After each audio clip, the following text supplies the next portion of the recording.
Muy bien, es otra oportunidad que tenemos de compartir la palabra de Dios. En este mes de mayo, acá en México, se festeja el Día de la Madre, así que feliz día a todas las madres, que no es solo un día, un mes, es toda una vida, de poder darle la gratitud a aquellas mujeres que fueron responsables, no solo de traernos a la vida, sino de formar parte de nuestra personalidad, de nuestro carácter. Doy gracias a Dios por cada mujer que ha podido concebir y dar a luz un hijo, una bendición de Jehová. Sin más, continuamos con la enseñanza bíblica. Hablamos de la jugada maestra. Estábamos en el tema de analizar un poquito una pandemia que hace 500 años atrás, la peste negra, fue el tema de conversación. Un tercio de la población mundial muere y hay una pregunta entre los grandes teólogos, entre ellos Lutero. Lutero hablaba de la realidad de poder entender cuál era la profundidad de que si debíamos huir o no. Mucha gente al ver mucha gente muriendo y cayendo, huía y perdía su responsabilidad. Hablamos eso en el primer estudio. El segundo estudio, el estudio de hoy, no solamente cuando hay un deber, no debo huir, sino que el segundo punto es cuando hay una amenaza y un peligro, tú decides. Tú tienes que decidir realmente cómo vas a enfrentar esta situación. Ahora, Lutero hablaba porque mucha gente tenía la tendencia a criticar. Mucha gente se había agolpado para poder criticar a aquellos que se quedaban en medio de tanta desolación, en tanta inseguridad. Y yo quiero animarte con la palabra de Dios. Vamos a ir al contexto de Romanos capítulo 14. Romanos capítulo 14 va a hablar algo interesante y nos va a poner una postura de vida cristiana que tenemos que considerar. Y viene muy al caso porque cuando hay peligro o realmente hay amenaza, tú decides qué posición vas a tomar. Y es lo que vamos a estudiar hoy a la palabra de Dios. Cuatro puntos relevantes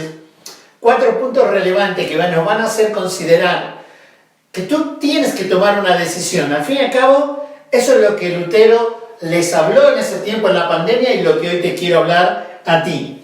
En primer lugar, vamos a ir al versículo 3.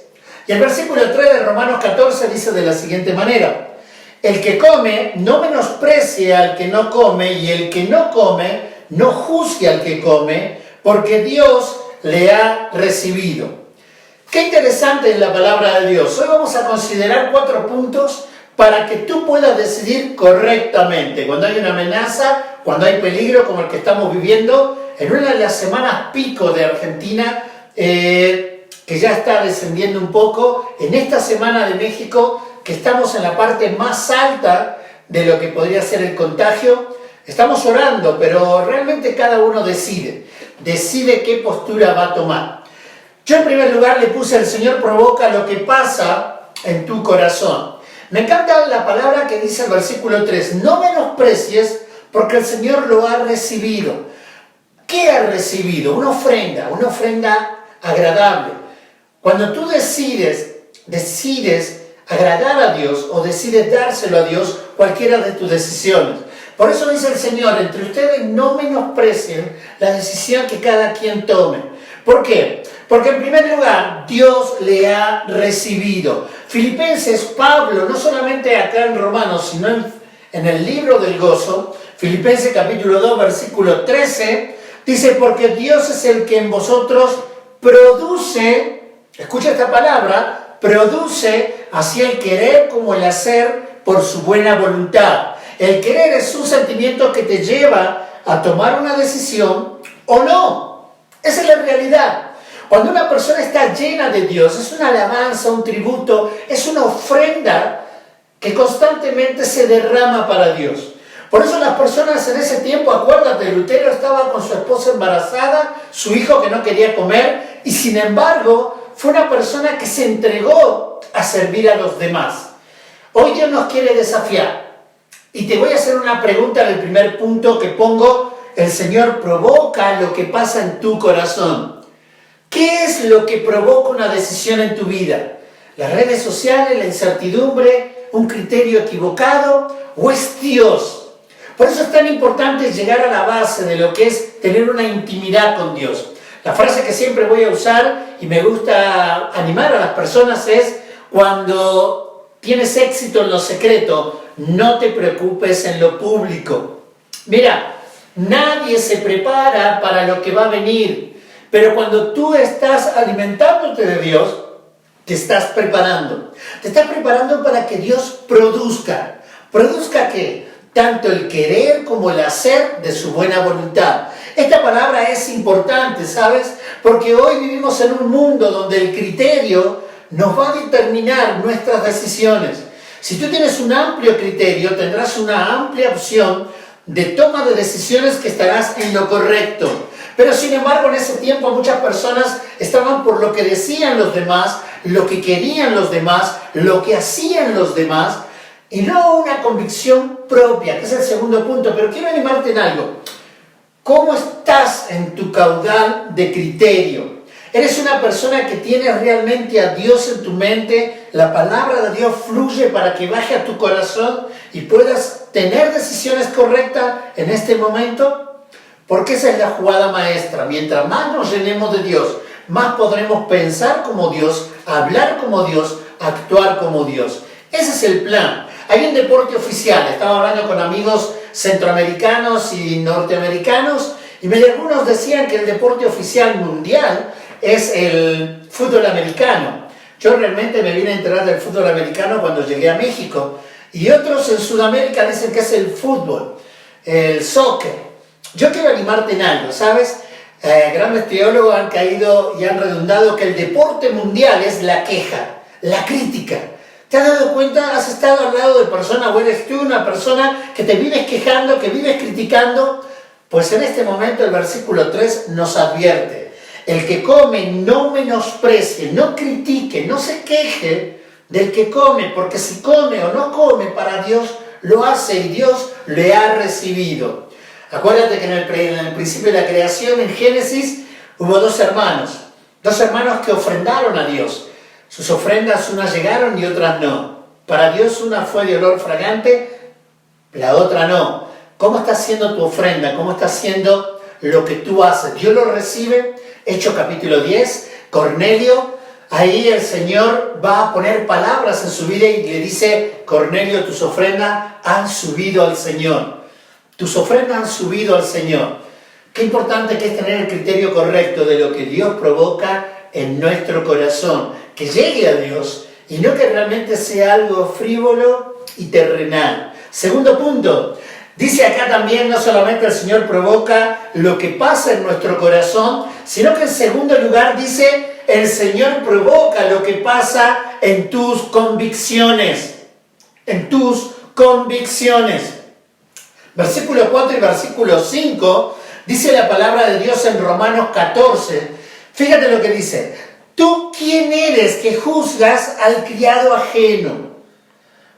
Para su propio Señor está en pie o cae, pero estará firme. ¿Sabes? Porque poderoso es el Señor para hacerle estar firme. Versículo 5. Uno hace diferencia entre el día y día, otro juzga iguales todos los días, cuando uno esté plenamente convencido en su propia mente.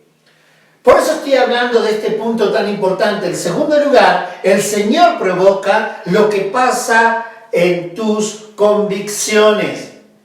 Este era un momento de la pandemia, este era un momento donde uno tenía que andar y tú tenías que decidir qué ibas a hacer. Así se llama. En la jugada maestra, el segundo punto es: cuando hay peligro o hay riesgo, tú decides. Ahora yo quiero animarte con algo, ¿sabes? Porque ahí lo que estamos leyendo en el versículo 4 y versículo 5, la palabra relevante es: porque poderoso es el Señor para hacerle estar firme. Cuando tú estás lleno del criterio, que era el primer punto que veíamos, que Dios produce el querer como el hacer, el Señor te hace estar firme, no tan valiente, no dudoso. ¿Por qué? Porque Dios es el que te da la solidez de las decisiones. Qué difícil es permanecer en una buena decisión. Fíjate y acompáñame ahí en el libro de Josué capítulo 7, versículo 17. Josué capítulo 7, versículo 17. Ya me llamaron la atención de que predico muy rápido y no le da tiempo a a buscar en la Biblia, estoy tratando que salgan las imágenes ahí del versículo y es un apoyo visual también para ti, ¿ok? Y sabes, en este tiempo voy a hablar de un gran hombre, un hombre que si hablamos de convicción era Gedeón. Ahora Gedeón se tomó el recaudo de poder estar convencido de que era Dios el que lo movía. Por eso sus convicciones no tenían variación, por eso sus convicciones eran radicales. ¿Te gustaría tener en este tiempo de tanta influencia, de tantos comentarios, de tantos puntos de vista? ¿Te gustaría tener realmente una convicción sólida? Fíjate, dice el versículo de Josué 7:17. Y él les dijo, mírenme y hagan lo que voy a hacer cuando llegue al extremo del campamento. El contexto estaba hablando de que él iba a enfrentar una multitud de gente con muy pocas personas, pero no le daba las probabilidades el éxito, le daba el criterio el éxito. Él al arranque, cuando decía que era un varón esforzado y valiente, él cercioró que lo que él iba a hacer era de Dios. Y dijo, si realmente eres Dios, moja un vellón. Si eres realmente Dios, seca el vellón. Cuando él estuvo convencido, mano a la obra, tomó una decisión. Yo quiero animarte en algo. Si no involucras a Dios en tu camino, estás siendo necio. Y Dios dice, cuando tomes una decisión, procura que Dios sea el que produzca esa decisión. ¿Para qué? Para estar firme, convencido. Imagínate, Lutero, las críticas que habrá tenido teniendo una mujer embarazada como esposa y su hijo enfermo que no quería comer, pero él abriendo una clínica en su casa para atender a mucha gente que tenía necesidad. Tú lo podrás criticar y tú podrás decir, ¡qué locura! Pero él estaba tan convencido que Dios lo movía a una palabra que vamos a ver en el tercer estudio con mayor profundidad. Misericordia. Misericordia. Entregar, aunque las personas no se lo merezcan, ese amor abundante de Dios. Me llama la atención en este Josué 7:17 dos palabras. La primera dice, mírenme. ¿Por qué Dios te hace estar firme? Para que otros te vean. Qué triste cuando algunos están tercos y obstinados en una mala postura. A los jóvenes, con simpatía, les cuento que una vez una persona fue al médico y le dijo, doctor, chéqueme porque me siento mal. Fíjese qué tengo. El doctor, como en esas preguntas de cuestionarte y entender qué está sucediendo en tu cuerpo, le dijo, ¿qué es lo que tienes? Y él le dijo, mire, me duele acá, acá, acá, acá, acá. Se tocó la pierna, acá, y todas las partes de su cuerpo. El doctor estaba asombrado. Inmediatamente le mandó a hacer radiografía, análisis y todo lo propio del asunto. El doctor llegó a una conjetura que hoy te la quiero compartir. Le dijo, señor, su problema es que tiene su dedo esguinzado. Y porque su dedo está esguinzado, donde toque, le va a doler. El problema no era su cuerpo, el problema era su dedo. Quizás hoy te está pasando eso.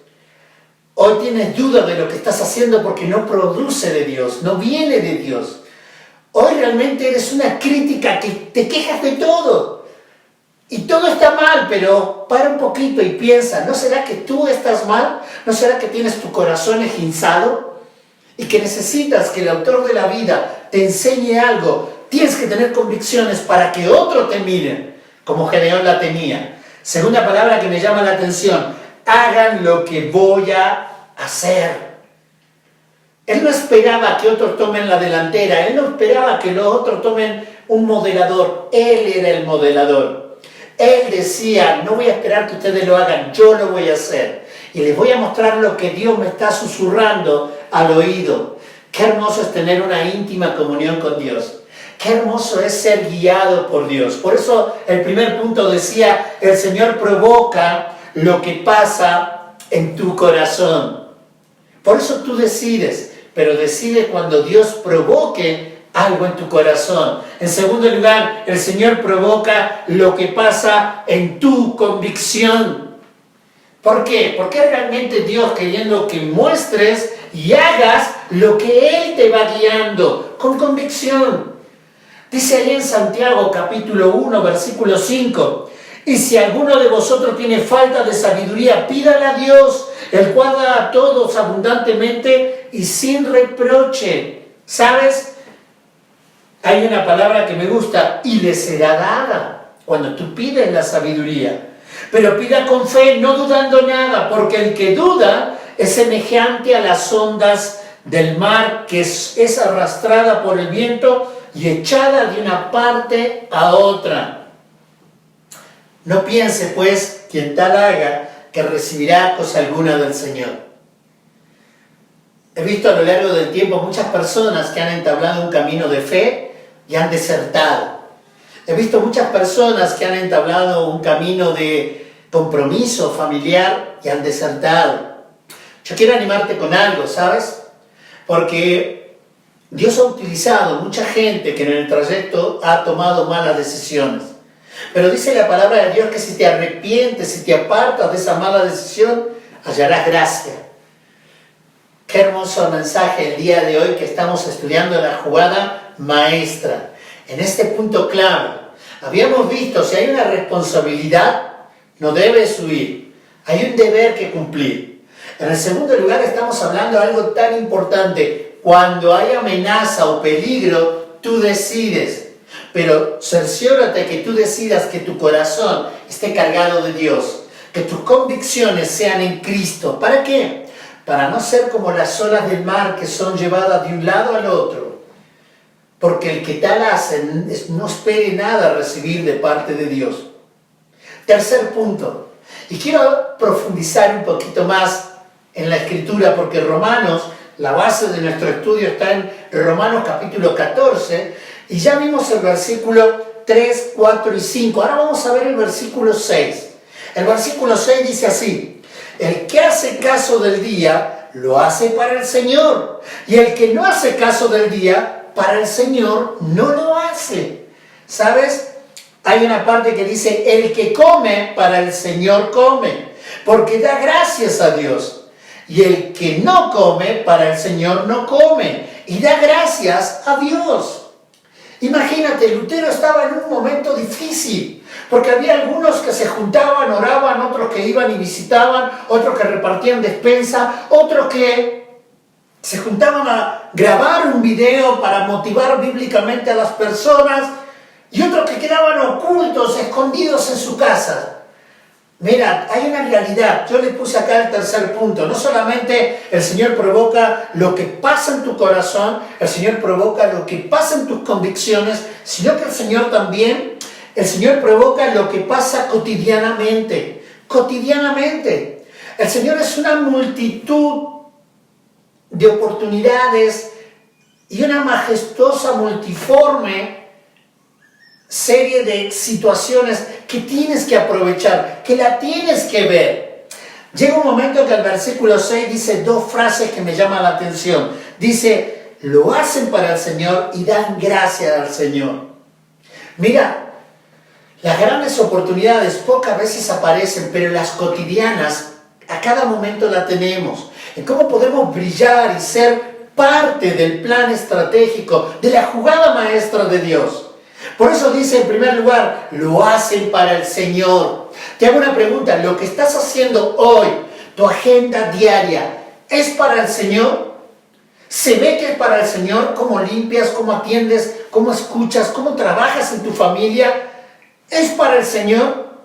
¿O estás dando una parte acá, otra parte allá y realmente eres una persona vacilante? Yo quiero animarte con algo, porque el versículo 6 decía, es importante hacerlo para el Señor. ¿Lo haces para el Señor? Porque ese es el desafío de este versículo. Pablo quería sembrar en el corazón de los Gálatas, en el corazón de Romanos, en el corazón de cada uno de los de Filipo, de cada carta que él escribía, que ellos pudieran entender algo. Hay una palabra que dice en Colosenses, capítulo 3, versículos 23 y 24. Déjame leerlo. Dice así, y todo lo que hagáis, todo, no está diciendo lo que te gusta, no está diciendo a lo que puedes, no, todo lo que hagáis, hacedlo de corazón, como para el Señor, y no para los hombres. Estoy seguro que Lutero lo que hacía No pensaba qué remuneración y qué elogios iba a tener de parte de sus amigos y contemporáneos teológicos. ¿Sabes por qué? Porque fue duramente criticado. Por esos 14 hojas que él deja, él pone bien en claro: lo que hago, lo hago para Dios, porque cotidianamente veo oportunidades que están a mi alcance y las voy a aprovechar. Hazlo para el Señor, lo que hagas, hazlo para el Señor. Y el Señor va a verlo con ojos de agrado. Versículo 24 de Colosenses 3 dice: sabiendo que el Señor recibiréis la recompensa de la herencia, porque a Cristo el Señor servís. Qué hermoso mensaje. Cuando tú tienes en tu corazón esa intimidad que Dios llena tu corazón, crea una convicción que lo haces convencido que es Dios. Cotidianamente el Señor provee esta circunstancia para que todo lo que hagas lo hagas para el Señor. No solamente lo hagas para el Señor, sino dando gracias al Señor. ¿Cómo puedes saber si estás aprovechando cada situación cotidiana que Dios pone? ¿Puedes darle razón de gracia a las decisiones que has tomado? ¿O será difícil decir como Gedeón: miradme a mí y hagan lo que yo voy a hacer? Porque muchos de nosotros tenemos que ser sinceros, no somos dignos de ejemplo. Y Dios quiere a alguien digno de ejemplo. Dios quiere a alguien que cuando la gente no se explique por qué está haciendo eso, se arrimen a ti, te pregunten y tú digas: es gracias a Dios, porque para Él lo estoy haciendo y de Él espero recibir la recompensa. Qué hermoso pasaje. Estamos ya en el último punto. Este último punto va a llevarnos a un cierre de esta jugada maestra. Cuando hay peligro, cuando hay riesgo, tú decides. ¿Por qué? Porque realmente el Señor provoca lo que pasa en tu corazón. Porque es el Señor el que provoca lo que pasa en tu convicción. Es el Señor el que provoca lo que pasa cotidianamente. Él permite la jugada maestra para que tú arrebates el reino de Dios, te ocupes de esta salvación. Y llega el cuarto punto, que el Señor provoca lo que pasa en nuestros caminos. El Señor provoca lo que pasa en nuestros caminos. Qué importante que es pensar esto. Tu futuro es tu presente. Tú no esperes mañana que se va a resolver algo cuando hoy no estás tomando decisiones correctas. Decisiones correctas. Yo lo baso en el versículo 7 y 8 del capítulo 14 de Romanos. Dice el versículo 7 y 8: pero ninguno de nosotros vive para sí y ninguno muere para sí. Versículo 8: pues si vivimos, para el Señor vivimos, y si morimos, para el Señor morimos. Así pues, sea que vivamos o que muramos, del Señor somos. 3 palabras relevantes acá que yo encuentro. En primer lugar, para el Señor vivimos. ¿Estás viviendo para Dios? No me digas que estás tratando de pasar el mejor tiempo en esta pandemia y lo que se puede hacer. ¿Estás viviendo para Dios? Porque vivir para Dios es una determinación en tu corazón de qué va a pasar hoy. Hoy va a determinar lo que va a pasar. El día que yo tomé la decisión de venirme de Argentina a México, yo no sabía todo lo que Dios tenía desplegado ya. ¿Sabes? Efesios capítulo 2, versículo 10 dice: porque somos hechuras suyas, creados en Cristo Jesús para buenas obras. Escúchame, por eso dice acá: provoca el camino, las cuales Dios ya preparó de antemano para que anduvieras en ella. Por eso es importante entender que si realmente vivimos para el Señor. La segunda frase que me gusta de estos 2 textos es: para el Señor morimos. Escucha, para el Señor morimos. Si tú no has muerto, no podrás vivir. Tengo muchos amigos ahí que viven de la agricultura en Hidalgo. Y ellos me han sido muy explícitos en cómo es el sistema. Una semilla debe morir para poder vivir, dar el fruto.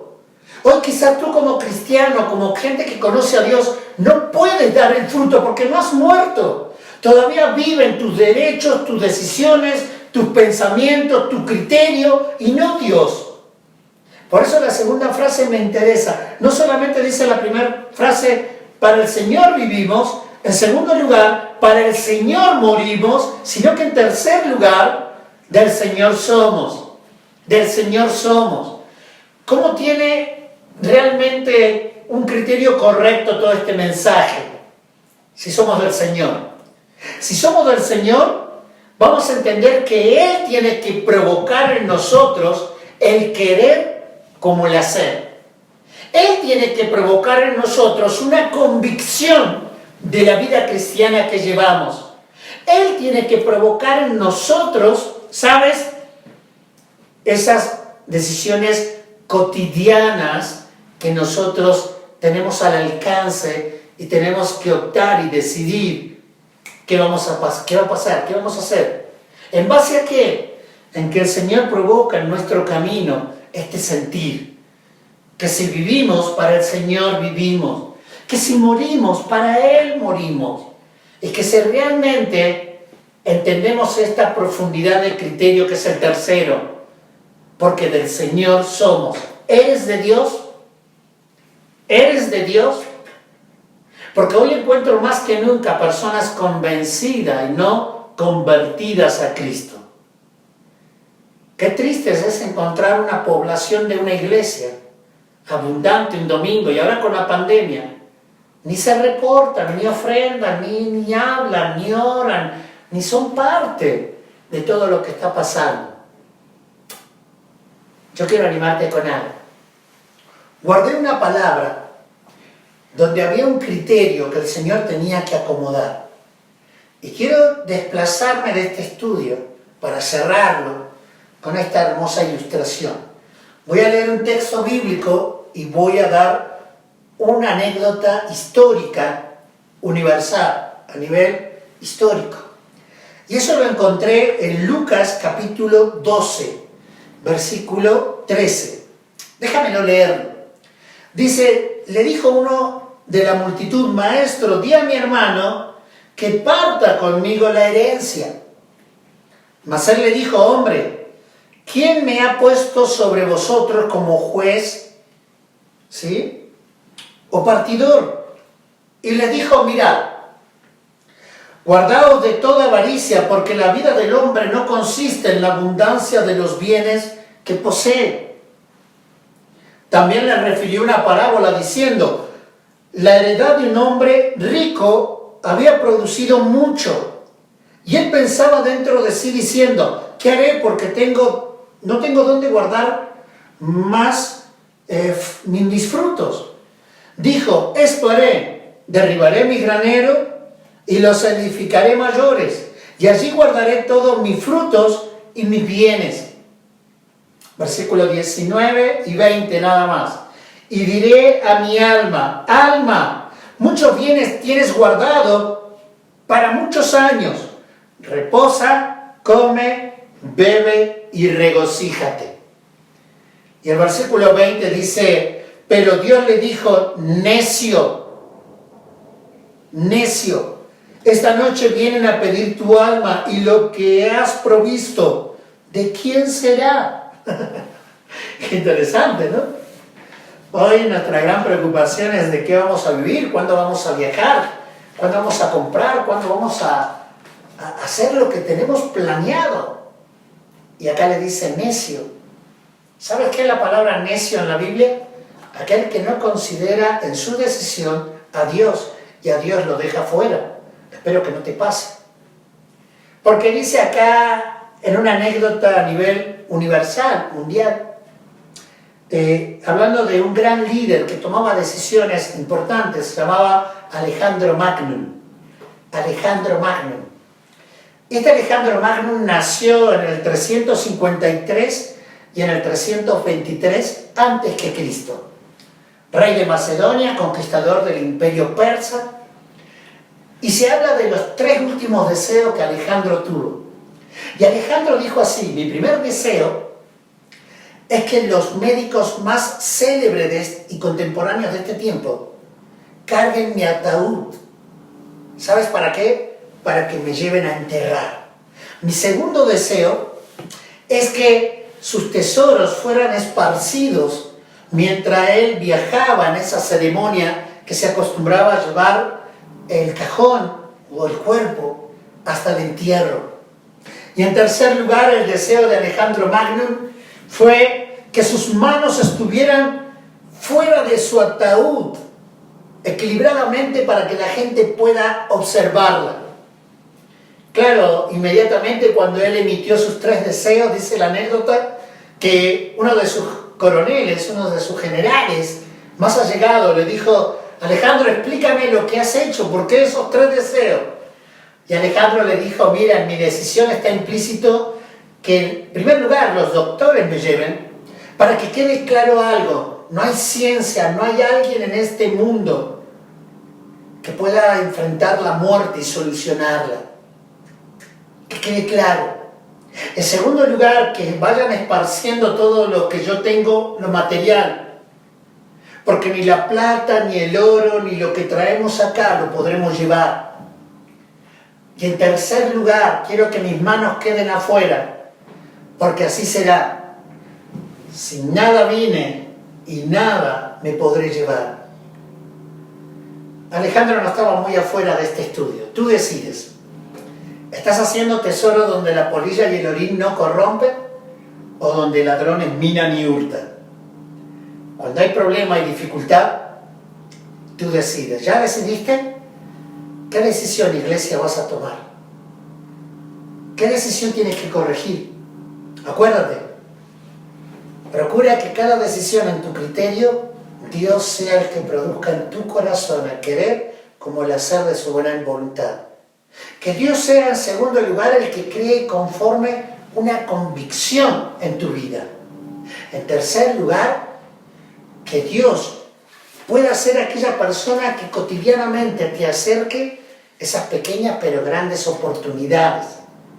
Y en cuarto lugar, que Dios pueda llevarte en su camino. ¿Por qué? Porque para el Señor vivimos, para el Señor morimos, del Señor somos.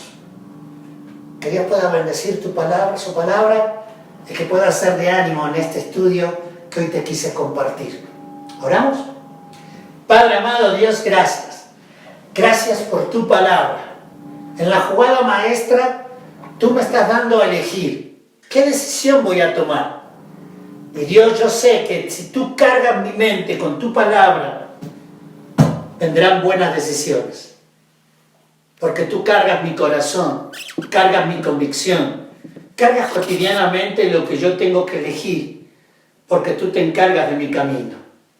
Señor, bendice este mensaje y que cada uno como cristiano alcance a mucha gente más que no conoce de Cristo para que pueda orientarlo, llevarlo a que decida si va a aceptar a Cristo como su Salvador o va a morir en la desesperanza y en la frustración de que con nada vinimos a esta tierra y nada nos vamos a llevar. Y no hay nada mejor que depositar nuestro conocimiento, confianza y camino en nuestro Señor. Su camino de fe, esperanza y de eternidad. Por los méritos de Cristo Jesús, tu Hijo amado. Amén. Dios te bendiga. Muchísimas gracias.